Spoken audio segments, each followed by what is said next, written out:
In Spanish, ser and estar are two essential verbs that both translate to be in English, but they are used in different contexts.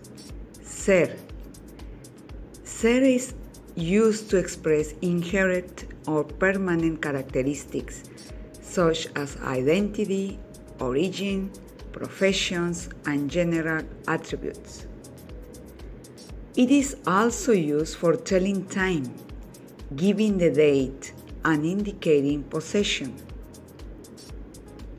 Ser is used in situations that don't typically change. Estar is used to describe temporary states, conditions, emotions, locations, and ongoing actions.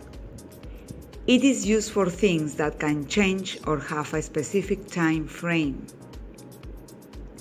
In summary, ser is for permanent or inherent characteristics, while estar is for temporary states or conditions. Understanding when to use each verb is a crucial aspect of mastering Spanish.